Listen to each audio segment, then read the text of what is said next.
초등학교 나오셨죠? 네. 국민학교 나오셨나요? 네. 저는 국민학교를 5년 다니다가 마지막에 초등학교를 바뀌어서 초등학교를 졸업했어요. 근데 저 때는 5대 영양소였는데 그때도 배울 때 예전에는 3대 영양소라는 얘기를 했었거든요. 근데 지금은 7대 영양소로 바뀌었죠. 그래서 그거에 대한 얘기를 좀 준비를 했는데요. 여기 이렇게 땡땡 이렇게 있죠. 이 땡땡이 들어가는 게 뭘까요? 세포. 바로 맞으시네요. 이 세포가 우아하고 노련하며 경이로울 정도로 복잡하대요. 저는 준비하면서 처음 이렇게 알게 됐는데, 그리고 세포는 우리가 아는 대로 생명의 기본 단위죠. 저는 우아한 사람을 좋아하는데 제가 유산화에 오니까 우아한 사람이 너무 많은 거예요. 근데 그 이유를 알게 됐어요. 다 세포가 건강하기 때문에 그런 것 같아요.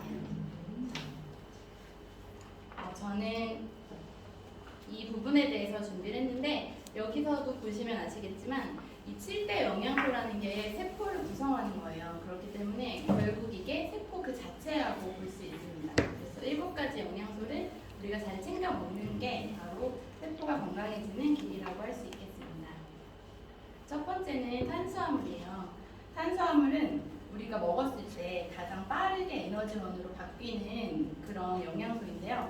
식사를 통해 얻는 것 중에는 총 60% 이상의 그런 퍼센트를 차지한다고 해요, 열량이.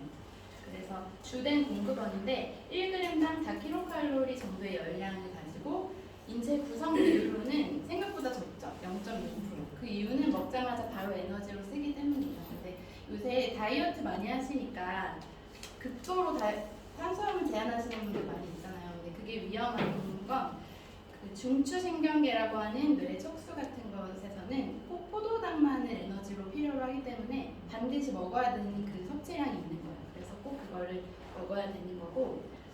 다이어트 해보셨나요? 네. 그럼 탄수화물 줄이잖아요. 그러면 어때요? 되게 기분이 안 좋아요. 그리고 되게 예민해져요.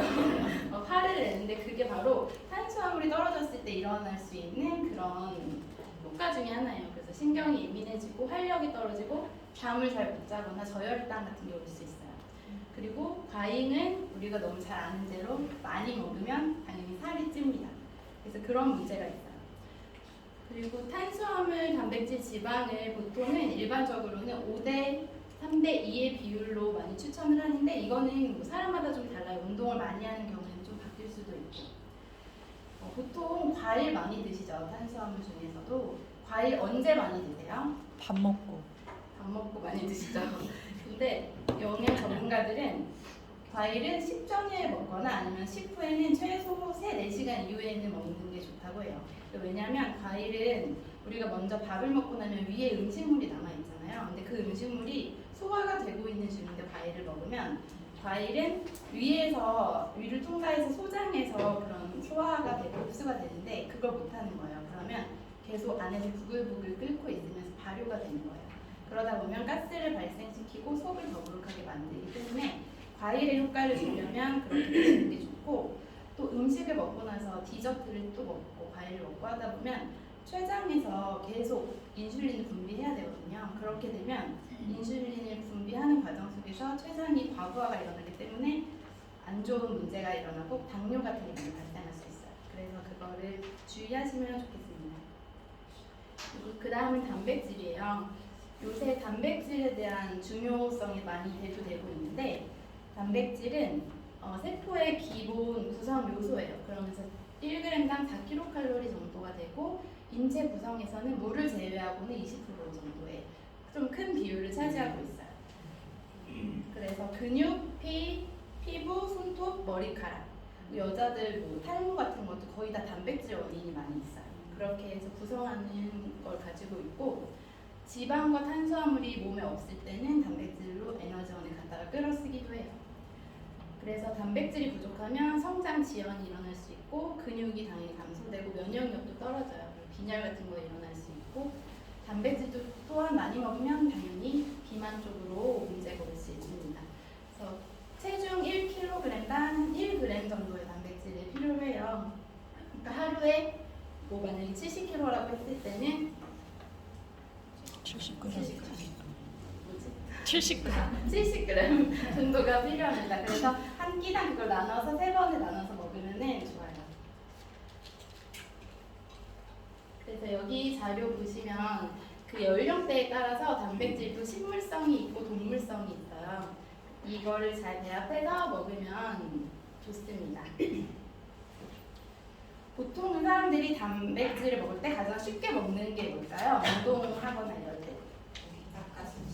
닭가슴살. 근데 제가 준비한 건 계란이에요. 계란을 먹잖아요. 근데 계란 하나에 수분과 기타 영양소를 빼면 그 단백질로 취할 수 있는 거는 6에서 7g 정도예요. 그렇기 때문에 만약에 아까 말한 대로 단백질로 계란으로 보충을 하려면 10개 이상을 먹어야 된다는 의미겠죠.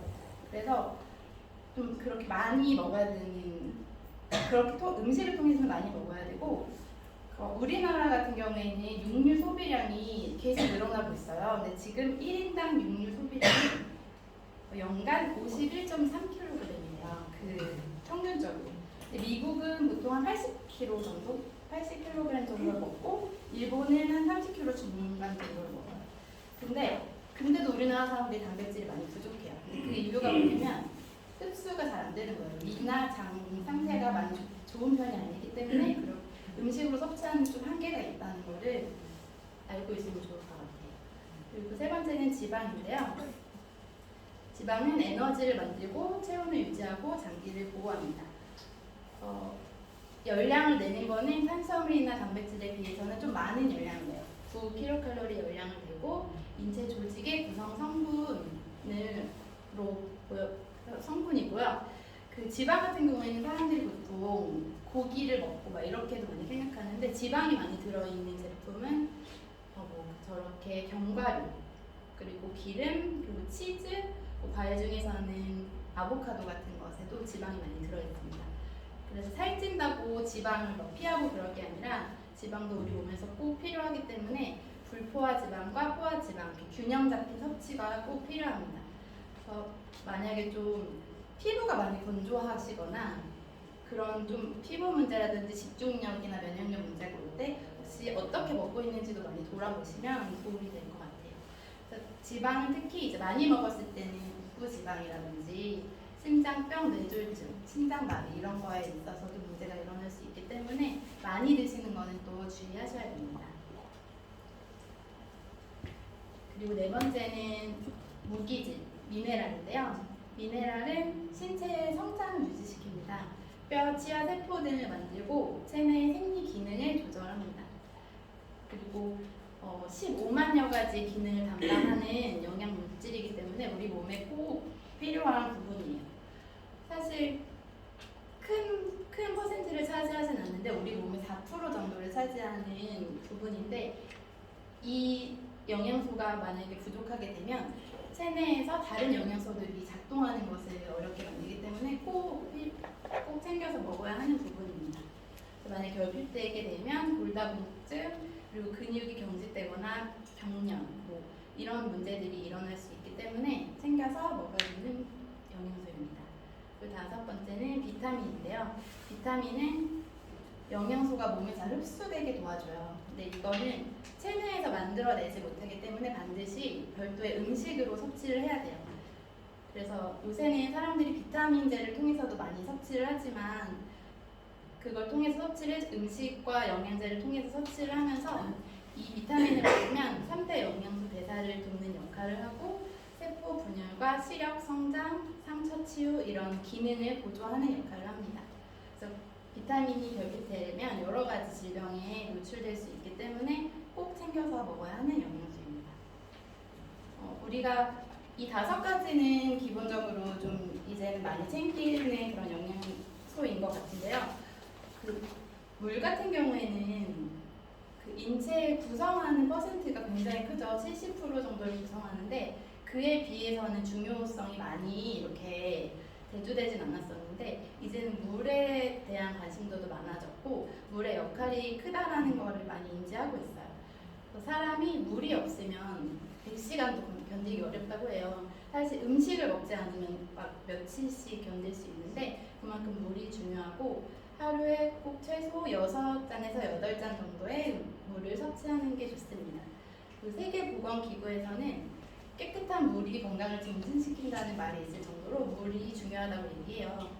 그리고 다이어트 할 때도 물의 그런 역할이 크고 좋은 물은 화학 처리를 안 하거나 그리고 어떤 부유물과 세균 등이 없거나 미네랄이 풍부한 알칼리수를 드시면 좋습니다. 그리고 마지막은 식이섬유인데요.